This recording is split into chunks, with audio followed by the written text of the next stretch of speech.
What's up? Oh, I'm just compiling all the top sports scores, news, and odds so I can make the very best bets. Me too. BetOnline.ag. Join today and receive your 50% welcome bonus at betonline.ag.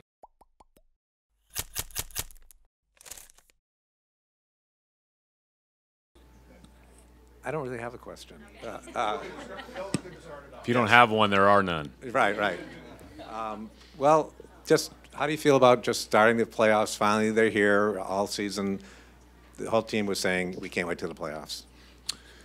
Yeah, I mean, I think it's a great opportunity to compete, and this is a really fun time of the year. It's also extremely challenging, and but our guys are looking forward to it. We're all looking forward to it, and you know, we've been through quite a bit as a group, which I think can be beneficial. But all that stuff all goes by the wayside when the ball gets tipped off, and it's how you play once you get inside those lines. Brad, who are you going with for the starting five today? I'll do it at 20 minutes. Not that you necessarily need reminders of this group, but do you look at the results yesterday as kind of what can happen if, you know, there's no guarantees even if you're at home? Well, I think we all know that. I mean, 48 minutes of basketball. Every team playing now is really good, really tough, really well coached. You go down through the list. If you don't play well, you get beat. It's end of story. It doesn't matter where it is. And, you know, so I don't look at it as something that was, you know, a reminder or anything else. I just think it's you better play well in this stage, and that's part of it. Our guys are excited to play well. They know the challenge. We've had a good few days of prep, but they are we're all very, very alert to how good our opponent is and how good we need to play. Brad, of all the challenges that your team has been through this year, what do you think, which ones or which particular one serves you the best come playoffs? Yeah, that's a good question. I mean, every team goes through challenges and ups and downs. I've always said that if you're a really good team in this league, I mean, we're a 4 seed in the playoffs and we lost 33 times. Like, you're going to lose a lot throughout the course of an NBA season. Even the Bucks lost 20 some odd times, and we're the #1 seed by far, right? So you're going to go through ups and downs, and ultimately it's how you respond to those things, and that gets magnified in the playoffs. I just think it gets magnified in the game, and it gets magnified after the game. These games are long. These series are long. You don't win or lose them quickly. You have to play it possession by possession, and you have to focus on the task at hand.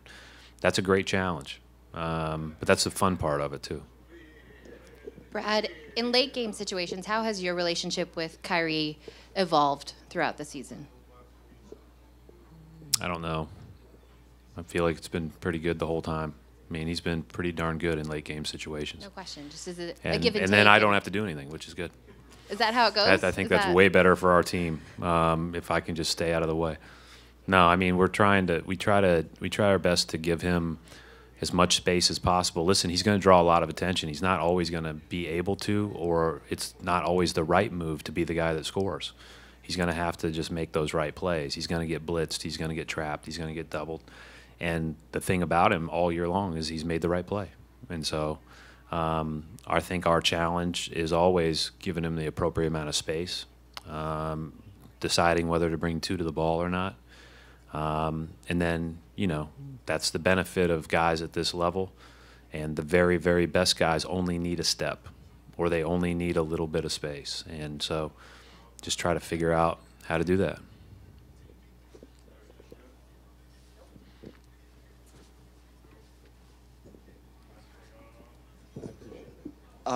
Brad, from the beginning of the year to now, how would you characterize Gordon Hayward's progress, and how excited do you think he is to get to the playoffs now? He's made great progress, and I know he's excited. But listen, he did a lot of good things at the start of the year. Obviously, was operating, under a microscope as we were all watching him kind of come back. But obviously, at the end of the year, we said all year, Game 20 is going to be better than Game 1. Game 40 is going to be better than 20, 60 better than 40, and 80 is going to be better than all of them. and that was the case. I mean, he's more comfortable. It was not just a matter of getting physically back. It was a matter of getting comfortable in how we play and figuring out how he fits with everybody else, especially on the wing that we have. And so I think it's been a work in progress, but it's obviously been really, really good as of late.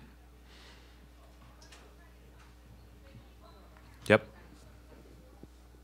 When the lineup decision does come out, how much of it weighs maintaining the rotations that you guys have had as of late, as in keeping Jalen and Gordon coming off the bench, or is it purely based on matchup or that feels what you like saw a in way practice? to get to at least a 50% decision. So I can explain when the decision comes out. Yeah. Okay. No, I'm not Whatever that you're willing smart. to say. I'm not that smart. We'll just start 5 and figure it out.